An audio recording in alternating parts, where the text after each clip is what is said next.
Assalamualaikum warahmatullahi wabarakatuh. Bismillah, alhamdulillah, wassalatu wassalamu ala rasulillah Sayyidina wa maulana Muhammad ibn Abdillah wa ala alihi wa sahbihi wa man wala. Asyhadu an la ilaha illallah wahdahu la syarika lah wa asyhadu anna sayyidana wa nabiyyana Muhammadan abduhu wa rasuluhu la nabiyya ba'dah. Subhanaka la ilma lana illa ma 'allamtana innaka antal alimul hakim. Rabbi shrah li sadri wa yassir li amri wahlul 'uqdatam min lisani yafqahu qawli. Wasaddid bihi lisani wahdi bihi qalbi billahi nabi wa sahbihi wal alihi wa ba'd. Yang saya hormati dan saya muliakan pimpinan Majelis Fatihah dan Ustaz Asad, dan juga saya hormati dan saya muliakan orang tua kita, Abah Haji Edi, dan para segenap kesepuhan yang tidak bisa hadir. Kita doakan bersama, mudah-mudahan para guru kita, para kesepuhan kita senantiasa diberikan kesehatan oleh Allah Subhanahu wa taala, panjang umur, diberikan kekuatan istiqomah untuk membimbing kita menuju jalan yang diridhai oleh Allah Subhanahu wa taala. Amin ya Allah ya rabbal alamin. Dan juga yang saya hormati dan saya muliakan para segenap jamaah Majelis Fatihah yang malam hari ini hadir. Mudah-mudahan kita di sini, duduk kita di sini mendapatkan ampunan Allah Subhanahu wa taala, mendapatkan yaitu pertolongan dari Allah Subhanahu wa taala, sehingga kita hidup di dunia ini dengan selamat hingga kita masuk ke surga Allah Subhanahu wa taala. Amin ya Allah ya rabbal alamin. Masyaallah, hadirin rahimakumullah. Alhamdulillah malam hari ini kita masih diberikan kekuatan, keistiqomahan untuk menjalankan kewajiban yaitu menuntut ilmu, karena menuntut ilmu ini sangat-sangat wajib. Kata Nabi, fardhu sangat wajib sekali. Kewajiban ini harus kita laksanakan. Jangan nunggu waktu senggang, jangan nunggu waktu luang, tapi luangkanlah waktu untuk jadi jangan nunggu luang dulu, jangan nunggu kosong dulu, tapi kosongkan waktu, senggankan waktu untuk ngaji. Alhamdulillah, ini semua adalah taufik hidayah dari Allah Subhanahu wa taala. Lalu salawat salam semoga tercurah kepada baginda Nabi besar Muhammad sallallahu alaihi wasallam, dan juga para keluarga, para sahabat beliau, kita selaku umat yang mudah-mudahan kita senantiasa diberikan syafaat pertolongan beliau di dunia hingga di akhirat kelak. Amin ya Allah. Kita dengar Al-Fatihah terlebih dahulu. Guru-guru kita Al-Fatihah dari syahadat. Bismillahirrahmanirrahim. Alhamdulillahirrahmanirrahim. Maliki yaumiddin. Iyyaka na'budu wa iyyaka nasta'in. Ihdinas siratal mustaqim. Siratal ladzina an'amta 'alaihim ghairil maghdubi 'alaihim waladdallin. Bismillahirrahmanirrahim. Qala al-mu'allif rahimahullah ta'ala wa nafa'ana bihi wa bi ulumi fid darin ya rabbal alamin. Ila qala ومنها ألا يكون مرائيا ومتزينا للناس. قال السقطي رحمه الله: من تزين للناس بما ليس فيه سقط من عين الله. وقال الفضيل رحمه الله: ترك العمل لأجل الناس رياء، والعمل لأجل الناس شرك، والإخلاص أيواتيك الله منهما. wal ikhlas ay yu'afiyakallahu minhuma wa minha al-ju' fala yahsul ta'thiru wa tanwir illa bil-ju' wa khifatil ma'idah wa huwa min al-ju'i syadid alladhi yantafi ma'ahu al-khusyu' wal hudu'. Malam hari ini masih membahas tentang rukun daripada zikir. Kemarin rukun yang paling utama, fondasi yang paling kuat dalam berzikir ini supaya ada manfaatnya, supaya ada faidahnya, ada buahnya, ada hasilnya dari zikir tersebut.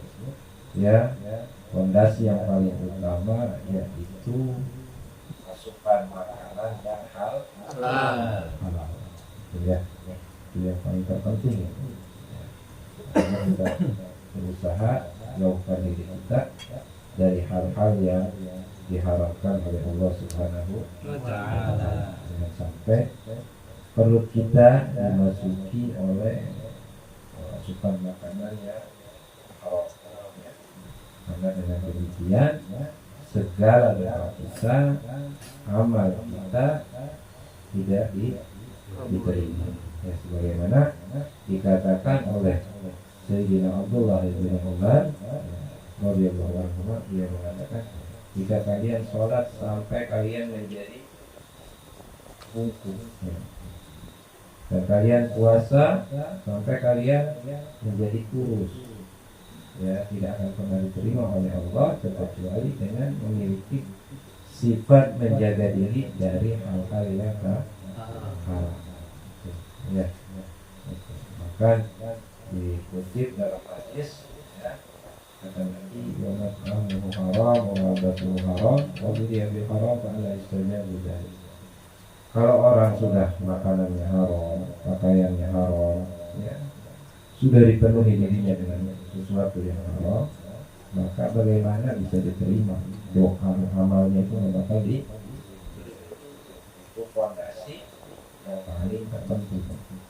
Itu jadi asupan makanan yang halal, ya, supaya zikir kita, amal kita itu diterima dan ada hasilnya.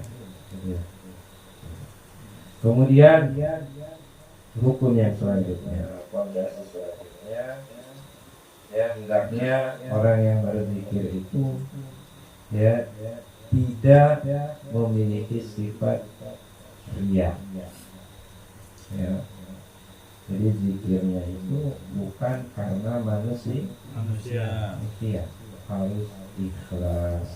ya, harus ikhlas. Nah, jadi ikhlas ini fondasi juga dalam beramal. Orang kalau beramal tanpa dilandasi ikhlas, ya sia-sia, tidak dapat apa-apa dari Allah. Kalau dia beramal karena manusia ingin dipuji manusia, ingin dipandang oleh manusia, maka yang akan dia dapatkan adalah pujian, pandangan dari manusia. Sedangkan di mata Allah tidak ada nilainya. Ya, kita kan beramal ingin dinilai, dipandang oleh Allah.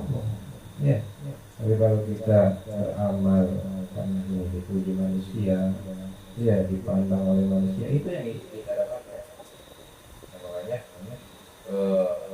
ancaman bagi orang yang beramal dengan tidak ikhlas ini sangat berat. Ya, bahkan dalam satu riwayat diceritakan kelak di akhirat orang, ya, yang semasa hidupnya dia beramal rajin beramal soleh, ya, rajin beramal soleh. Akhirnya setelah dia dihadapkan di persidangannya Allah, ya, dia diputuskan masuk ke dalam neraka. Padahal semasa hidupnya suka beramal soleh. Ya, dalam tersebut, ya, protes. Ya, orang yang rajin beramal soleh di dunia tadi protes sama Allah, ya Allah, saya semasa hidup saya rajin beramal soleh, saya tidak pernah tinggal amal soleh. Maka kata Allah Subhanahu wa ta'ala, Allah itu maha mengetahui ya. Ya memang selama kau hidup kau penuhi dengan amal soleh, tapi di dalam hatimu niatmu bukan karena aku, bukan ikhlas karena aku, tetapi kamu beramal ingin dipuji orang, dipandang orang, dan apa yang kamu niatkan sudah kamu dapatkan di dunia, maka di akhirat ini tidak ada bagian. Jadi berat sekali ya. Maka kata Allah, masukkan dia ke dalam neraka. Bahaya, jangan, awas ya, beramal jangan sampai kita ria ya, pengen dipuji orang, pengen dipandang orang, pengen dihormati orang ya, jangan ya. Penghormatan dari manusia itu tidak ada harganya dibandingkan penghormatan dari Allah Subhanahu wa ta'ala.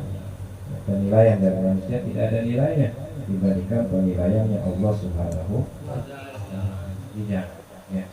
Kata Imam Siri As-Sibti, kata beliau, barang siapa yang menghiasi dirinya, maksudnya beramal ya, gitu, menghiasi diri dengan amal ya, amal soleh dinas, tapi tujuannya buat manusia, agar Allah ya, karena Allah. Maka kata beliau, saqata min nilai, maka orang tersebut tidak ada nilainya di hadapan Allah walaupun dia beramal soleh ya, karena tadi dia beramal solehnya ya karena manusia.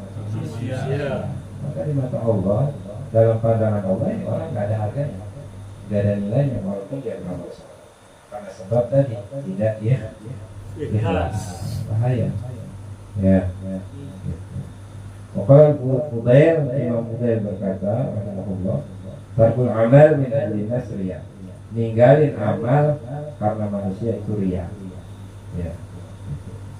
Wal amal li ajli nas syirkun, beramal untuk manusia ini adalah syirik. Apa syirik? Menyekutukan Allah. Kita sholat kan ibadah kepada Allah, tapi niatnya pengen dipuji orang, berarti menyekutukan Allah. Ada unsur menyekutukan Allah. Hati ya. Hati. Dan ibadah-ibadah yang lainnya, puasa Allah lillahi ta'ala, jangan pengen dipuji mertua atau calon mertua ya. Ya. Nah, saya puasa, saya kemis, dia dipuji calon mertua ya. Nah, berarti kita ada unsur menyekutukan Allah. Hati ini bahaya sekali. Nah, biar diterima lamaran saya, bahaya ya. Bahaya itu ya. Makanya hati-hati kalau beramal itu niatkan lillahi buat ikhlas, ayyu'atiyakallahu. Ikhlas ini itu ya Allah menyelamatkan kita dari syirik dan riya tadi ya. Mudah-mudahan kita diselamatkan oleh Allah dari sifat riya dan syirik. Bahaya sekali, ancamannya sangat berat ya. Jadi fondasi yang kedua ini intinya adalah ikhlas. Saya jangan ada unsur zikir di sini, di rumah gak ada kopi, gak ada rokok, majelis sana tujuannya kan pengen kopi, pengen rokok gitu. Jangan ya, udah nggak punya rokok, nggak punya kopi, datang aja udah. Urusan bisa ngopi ngerokok urusan belakang ini ya. Insya Allah ada sini nggak kekurangan kopi-kopi ya. Jadi intinya kita dalam beramal ya, termasuk berzikir di sini harus ikhlas ya. Jangan ada tujuan yang aneh-aneh ya. Nah, supaya apa? Supaya kita memiliki nilai di pandangan Allah Subhanahu wa ta'ala. Wa minha, dan juga di antara rukun daripada zikir, rukunnya ya, fondasinya. Kalau tadi ikhlas, nah selanjutnya adalah arju. Jadi kalau kita ini kalau zikir harus punya apa ya, dalam kondisi lapar. Bukan berarti lapar yang sangat, bukan. Ya, bahaya kalau lapar banget ini bisa-bisa nggak khusyuk nanti. Iya, benar ya? Lapar, kalau lapar banget bisa-bisa lagi zikir, kapan selesai? Kapan makan nih? Makan apa di sini, ya kan?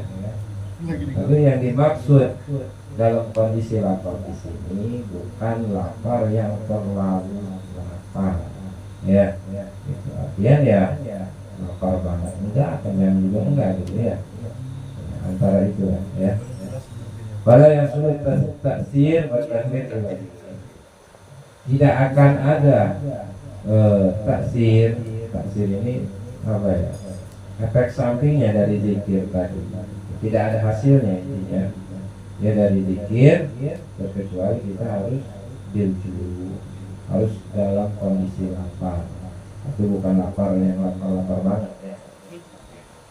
Artinya apa? Perut kita ini jangan terlalu kenyang, kenyang banget jangan. Ya usahakan makannya secukupnya, gitu. Ya kalau terlalu kenyang bahaya juga. Ngantuk, ya kan? Jadi terlalu lapar jangan, terlalu kenyang jangan. Kalau terlalu lapar tadi nggak khusyuk, benar ya? Kalau kekenyangan, terlalu kenyang, ya khusyuk. Khusyuknya karena ngantuk. Nah, aja, ya. Jangan terlalu lapar, jangan terlalu kenyang. Makanya nanti mengajarkan makanlah engkau sebelum lapar, berhentilah sebelum kenyang. Sebelum kenyang itu Nabi mengajarkan seperti itu. Bahkan Nabi mengajarkan kita ini perut kita ya sepertiga untuk makan, sepertiga untuk minum, sepertiga untuk nafas. Yang sudah bagi-bagi. Jangan rakus, bukan enak, mumpung haji mumpung ya. Makan terus, akhirnya apa? Kekenyangan, gak bisa nafas, dibawa ke rumah sakit, repot ya, biasanya jangan rakus ya. Jadi rukun yang ketiga, rekomendasi yang ketiga adalah berzikir ini dalam kondisi lapar. Dicatat jangan terlalu lapar ya, dan juga jangan terlalu kenyang. Tadi efeknya lari ke mata ya, ngantuk. Aja ya, terlalu lapar ya. Nah, itu 3 rukun yang disebutkan oleh Habib Alwi di sini. Jadi cuma 3 rukun saja. Ya, kalau disebutin semuanya rukun ini banyak dalam berzikir ya. Makanya beliau mengambil yang inti-intinya saja. Pertama itu masukkan makanan yang halal. Kedua harus ikhlas. Ketiga dalam kondisi lapar. Ya. Ini 3 ini fondasi yang paling penting di dalam berzikir. Ini adalah masalah lama yang malam juga. Sabotase. Kalau udah melampaui batas waktu sedang ayo nah itu jangan kelamaan. Kalau kelamaan gak ada yang masuk ya, kebanyakan lewat ya. Sedikit yang penting ada yang masuk ya. Namanya juga ngaji mas seperti obat ya. Kalau kebanyakan dosisnya ya tadi overdosis ya, bahaya. Makanya ya namanya obat itu ya sesuai dosisnya ya, takarannya, jangan berlebihan ya, artinya bahaya ya. Mungkin ini saja yang bisa sampaikan, kurang lebihnya mohon maaf. Wabillahi taufiq wal hidayah. Wassalamualaikum warahmatullahi wabarakatuh.